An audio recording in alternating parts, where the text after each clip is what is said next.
कोहिनूर के बारे में मान्यता यह है कि वो कृष्णा नदी के पास कुल्लूर की खदानों में मिला था। इस हीरे का वजन 793 सही 5/8 कैरेट बताया जाता था। कोहिनूर हीरा अपने पूरे इतिहास में अब तक एक बार भी नहीं बिका है। यह या तो एक राजा द्वारा दूसरे राजा से जीता गया है या फिर इनाम में दिया गया है, इसलिए इसकी कीमत कभी भी नहीं लग पाई।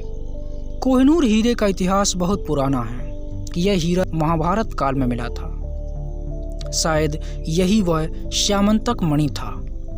लगभग 5000 वर्ष पहले संस्कृत भाषा में सबसे पहले इस हीरे का उल्लेख किया गया है। इसे श्यामंतक मणि के नाम से जाना जाता था। यहाँ गौर करने वाली बात यह है कि श्यामंतक मणि को कोहिनूर से अलग माना जाता था। 1294 के आसपास यह हीरा ग्वालियर के किसी राजा के पास था। हालांकि तब तक उसका नाम कोहिनूर नहीं था, पर इस हीरे को पहचान 1306 में मिली, जब इसको पहनने वाले एक शख्स ने लिखा था कि जो भी इंसान इस हीरे को पहनेगा वो संसार पर राज करेगा, पर इसके साथ ही उसका दुर्भाग्य भी शुरू हो जाएगा। इसे केवल कोई औरत या भगवान ही पहन सकते हैं जो इसके सभी दोषों को दूर कर सकें। हालांकि तब उसकी बात को किसी ने भी गंभीरता से नहीं लिया, लेकिन अगर देखा जाए तो तब से लेकर अब तक का इतिहास यही बताता है कि यह हीरा जिसके पास भी गया उसका सर्वनाश भी इसके आते ही शुरू हो गया। 13वीं शताब्दी में सन 1304 में यह मालवा के राजा की निगरानी में सबसे प्राचीनतम हीरा था।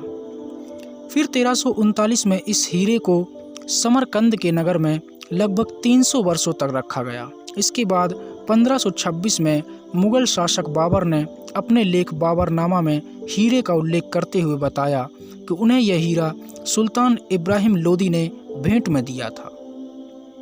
हुमायूं ने इसकी कीमत जाननी चाहिए तो बाबर ने कहा था कि यह हीरा बेशकीमती है और इसका कोई मूल्य नहीं लगाया जा सकता। यह तो उसी के पास रहेगा जिसके पास संसार में सबसे ज़्यादा ताकत होगी और जो संसार पर शासन करेगा, यह उसी के हाथ में रहेगा। 17वीं सदी में शाहजहां ने अपने लिए एक विशेष सिंहासन बनवाया। इस सिंहासन को बनाने में सैयद गिलानी नाम के एक शिल्पकार और उसके कारीगरों की टीम को 7 वर्ष लगे थे।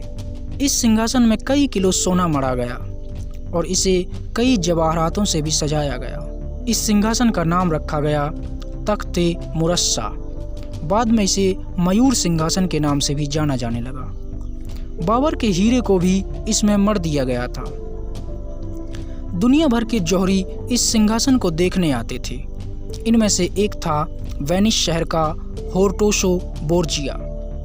बादशाह औरंगजेब ने ही हीरे की चमक बढ़ाने के लिए इसे बोर्जिया को दे दिया। बोर्जिया ने इतने फूहड़पन से काम किया कि उसने हीरे के टुकड़े टुकड़े कर दिए और अब यह 793 कैरेट की जगह मात्र 186 कैरेट का रह गया। औरंगजेब ने गुस्से में आकर बोर्जिया से 10,000 रुपये जुर्माना के रूप में वसूल किए। फिर 1739 में फारस के नादिर शाह ने दिल्ली पर कब्जा कर लिया।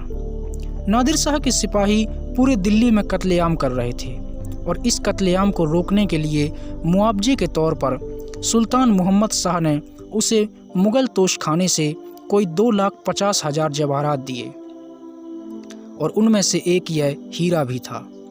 कहा जाता है कि नादिर शाह ने ही इसे नाम दिया था कोहिनूर, यानी रोशनी का पर्वत। नादिर शाह की हत्या के बाद कोहिनूर अहमद शाह दुर्रानी के कब्जे में आ गया।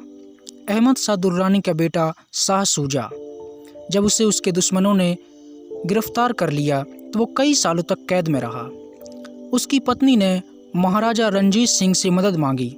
महाराजा रंजीत सिंह ने उसकी मदद की और उसे कैद खाने से बाहर निकलवा दिया और तोहफे के तौर पर शाह शुजा ने वह कोहिनूर हीरा महाराजा रंजीत सिंह को दे दिया और इस तरह कोहिनूर हीरा सिखों के पास आ गया। सिखों को हराने पर कोहिनूर हीरा अंग्रेज ईस्ट इंडिया कंपनी के हाथ लगा।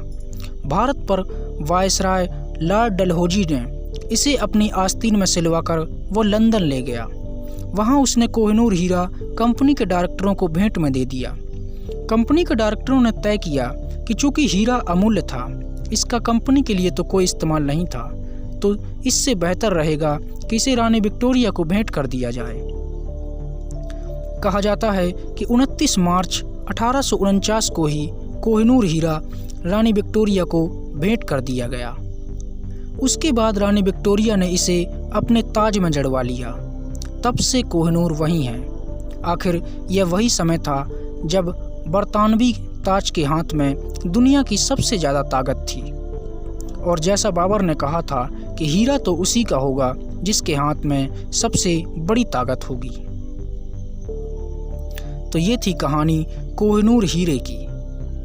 आशा करते हैं आपको वीडियो पसंद आया होगा। अगर आपको वीडियो पसंद आया है तो इसे लाइक कीजिए और हमारे चैनल को सब्सक्राइब कीजिए। धन्यवाद।